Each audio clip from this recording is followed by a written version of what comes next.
Hello there. So this is hopefully going to be a really brief video. I'm literally getting myself ready because I'm off to do a site meeting today. So I've just sat down doing my makeup. I've got literally like 10 minutes before I have to get out of the door. But I really, sorry if I'm not looking at the camera and making eye contact, but like I am in serious multitask mode. So, right, okay, I'm just gonna like be as to the point as I possibly can while still trying to concentrate on my makeup. So I recently posted a video, a very sad video, to unfortunately like just kind of let everyone know about Dude and just to let everyone know about Dude's passing away, because my cats are a big part of my life. I think anyone that has a pet will understand that it's not just a pet. It's not like an animal in your home that you're looking after. It becomes part of your family.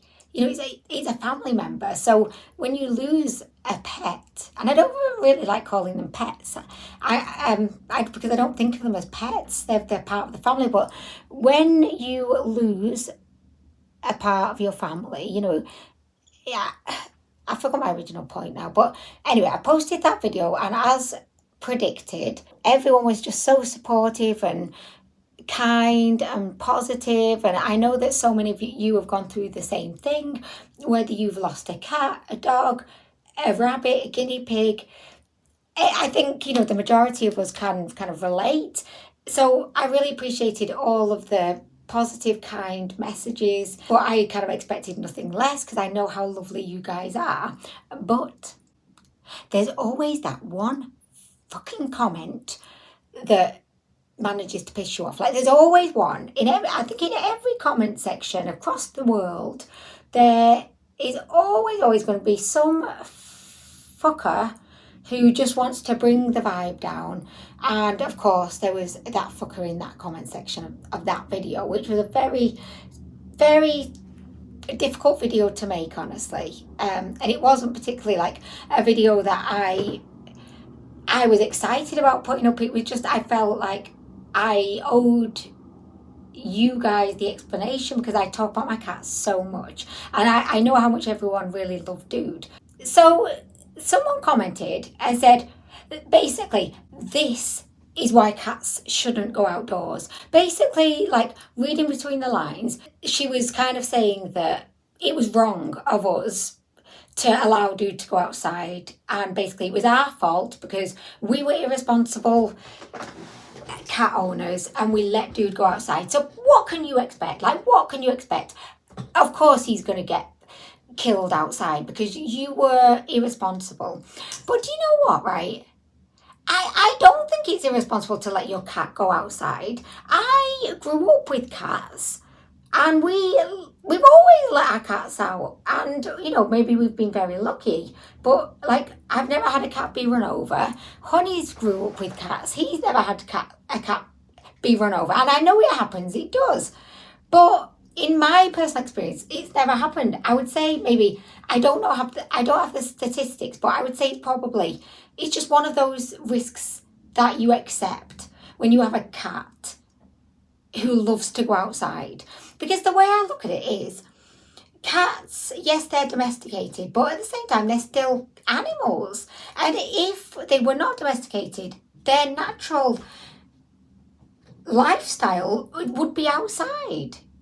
If in a way you could argue that, like, I feel really bad for the Sphinx cats because they can't go outside because they're not made to be outside because they have no fur. If it's too cold, they get hypothermia. If it's too warm, they can get sunburn. You could argue, and I fully accept this, and I'm always humble and accepting of everything, and I'm open-minded, and I always critically think everything through. I don't just assume that whatever my preconceived ideas are, I never think they're correct. I'll always go in and try and see the other side. Like when the Queen died, well, I'm not a huge supporter or fan of the royal family. I don't dislike them, but I don't really see like their purpose. Like, what are they actually doing to help the community? Like, they're sitting on all this fortune, but what are they doing to help the community? when we've been through these recessions, and we're going through one now. But after the Queen passed away, which was all sad, because it's always sad when someone passes away, I made a point of trying to research, well, what have the royal family done in terms of trying to improve people's lives? Like, what have they done? And I couldn't really find anything. I couldn't. So I'm always open-minded to looking at the other side of things. But anyway, right, so yeah, you could argue the Sphinx cats, it's cruel for me to keep them inside. And I would probably be, I would agree with you, because it probably is cruel. And I do feel bad for them that they don't get to go out and adventure like they probably would love to. So yeah, that's been something that I definitely have been thinking about as well. But with Dude, right, initially we kept him inside. We were going to keep him as an indoors cat. But then we thought, you know what, let's just see if he would enjoy it outside. So we got one of those leads, like a collar and a little leash. And we took him in the garden, and he absolutely loved it. Like, he was in his element. Dude was a different cat when he was outside. He was loving, he was affectionate, he was warm and open and friendly and approachable. When Dude was outside, his favourite thing was to roll on his back and get belly rubs, and he would even let the boys give him belly rubs when he was outside. He used to follow us. You know, if we were going to the shop, he'd walk with us, he'd walk back with us, he'd come to the park with us. He loved being outside. He was a different cat outside. When he was inside, he was nonchalant. He didn't want the boys or really anyone to give him affection, apart from Honeys, of course. He always loved Honeys giving him affection, but he was like, look at me, not being able to multitask, by the way. I do need to get ready, and I'm not getting ready. But anyway, so yeah, Dude was a different cat outside. He was in his element. He absolutely loved it. He had so much fun, so many adventures. He caught a couple of mice, a couple of birds. He had a couple of scraps with the neighbourhood cats. I suspect that he had a couple of girlfriends, one of them being Jenny, who lives across the road. He adventured. He went across the road. He went up the road. He went into the church. He almost got in the car with me one day when I was going to work. He would only come in to get food and sometimes have a little sleep on the bed. But other than that, Dude was an outdoors cat. When we first found out that Dude had passed away and that he'd been run over, believe me, Honeys did feel guilty, and he was questioning himself, like, should I have let him out? Should I not have just kept him inside? And he questioned himself, but very quickly, like, Honeys came to that kind of conclusion. Dude needed to go out. He loved to go out. And even though Dude, admittedly, he had a short life, but he had a very happy life. And you could argue that, say, if we didn't let him outside, and maybe he lived to like 20 years old, yeah, he may have had a lot of years, but they may not have been quality years. They may not have been like super fun years. He wouldn't have been living his best life for those 20 years. But he only had like 2 years, but he crammed in so many adventures and had such a great time and did exactly what I feel he needed to do. And I can confidently say he lived his best life.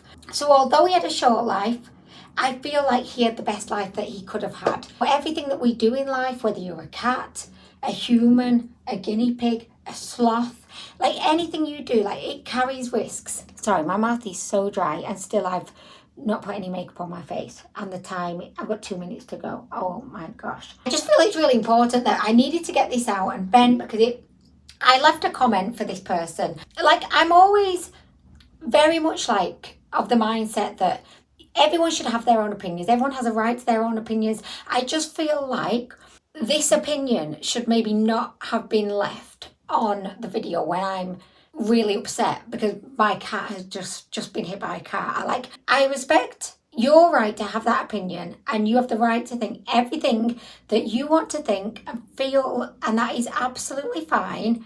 I'm not trying to sway you to my way of thinking, but it was not the right time to give that opinion. It just was not, in my opinion, the right time. Yes, I am speaking directly to the person that left this comment now. I just think going forward, like, maybe just try and pick a time that may be a bit better to give your opinion, because that, I don't think that was the right time. Anyway, guys, right, I've said all I need to say, and I don't want anyone else like reading that comment and questioning, like, should I be let my cat go outside? As a cat owner, you know your cat better than anyone. So you do whatever you feel is right for your cat, and don't let anybody tell you otherwise. If you don't want your cat to go outside and you feel they're happy inside, you do that. If you want to let them go outside, you do that. But I don't think any of us should be telling anyone else what they should be doing with their cat. And they definitely shouldn't be saying it inappropriately in the comment section of a video when someone is telling you that their cat has just been hit by a car, because that is not the right time and it's not the right place. And it's not kind, and we should be putting kindness out to the world. But I'm going to finish off on a positive, which is thank you to everybody for all your support, all your kind words. I think everyone in the world probably has gone through like losing an animal, and I just want to say how much it touched me to read your comments. And in particular, there was a few comments that where you were sharing with me about, you know, losing your family animal, and it honestly, it really meant so much to me, and I was crying reading through them because I just really appreciated that support. So anyway, guys, I'm going to go because I've got my light to my site visit. But anyway, guys, thank you so much for listening and allowing me to rant. And to the person that left that comment, I would just hope that going forward, you will kind of, you know, just reconsider when and where you may be given an opinion that is probably going to be a bit upsetting to the person on the receiving end. You know, that's all I will say. But I have love in my heart for you, and I wish you the best and positive vibes all the way. I'm going to go. Peace out, guys. Bye. Okay, so it's now later on in the day. I was in a bit of a rush this morning, and I hope I didn't come off as being too harsh, because I was kind of reflecting on the video that I made this morning, and I was thinking, like, obviously, like, stand by every single thing I said in the video, but it was mainly like the part that I was kind of quite, like, being self-critical about was the end bit, when I was kind of almost kind of speaking directly to the individual that left the comment that really got my back up. And I was thinking to myself, like, I hope I didn't come across as being too harsh, because I don't want to ever come across as being someone that's telling people, like, what they should be doing, thinking, feeling, saying. And I think at the end of the video, maybe I was being a little bit, like, let's say, like, teachery, like, being a bit like, oh, I'm a teacher, like, teaching things that really are not my place to teach things. And so if I did come across as being harsh, I just wanted to say I'm sorry. But I still stand by everything I said. And it was an inappropriate time to leave that comment. And it was quite insensitive. But anyway, I'm going to go, guys. Bye.